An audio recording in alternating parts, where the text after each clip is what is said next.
बिस्मिल्लाहिर्रहमानिर्रहीम। अस्सलामु अलैकुम वरहमतुल्लाहि वबरकातुहू। क्या हाल है आप सब लोगों की? उम्मीद है आप सब लोग ठीक होंगे। जो लोग दिमागी काम करते हैं उनको चाहिए कि 11 बादाम पीस कर दूध में मिलाकर रोज़ाना पिएं। इससे दिमाग कवी हो जाएगा और काम करते वक्त थकन महसूस ना होगी। खुशी और सुकून की हालत में इत्मीनान के साथ जो खाना खाया जाता है वो जिस्म को क़ुव्वत पहुंचाता है, और रंजो फ़िक्र और घबराहट में जो खाना निगला जाता है वो मैदे पर बुरा असर डालता है और इससे जिस्म को खातिर ख्वाह क़ुव्वत नहीं मिल पाती। प्याज का रस 25 ग्राम सुबह नहार मुँह पे लाते रहने से गुर्दा और मसाने की पथरी रेज़ा रेज़ा होकर पेशाब के रास्ते खारिज हो जाती है।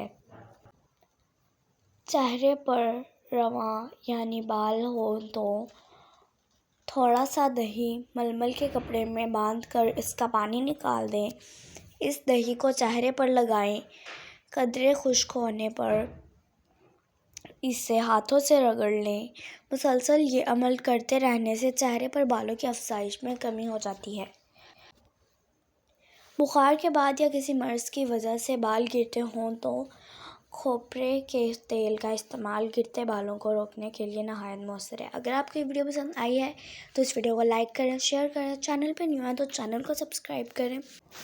अंडा एक मुफीद और बेहतर ग़िज़ा है क्योंकि इसके अंदर कैल्शियम, फ़ोलाद, फास्फोरस जैसे मादनी अज्जा होते हैं जो सेहत को बेहतर और बच्चों की नशोनुमा में मदद देते हैं।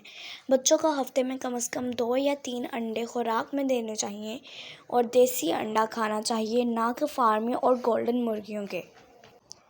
नज़ला और ज़ुकाम रहता हो, गले में खराश हो तो 5 या 4 खुश्क खुबानियाँ खाकर 1 कप हल्की नीम गर्म चाय पी लें, इंशाल्लाह फ़ायदा होगा। अगर आपको ये वीडियो पसंद आई है तो इस वीडियो को लाइक करें, शेयर करें। चैनल पे न्यू है तो चैनल को सब्सक्राइब करें।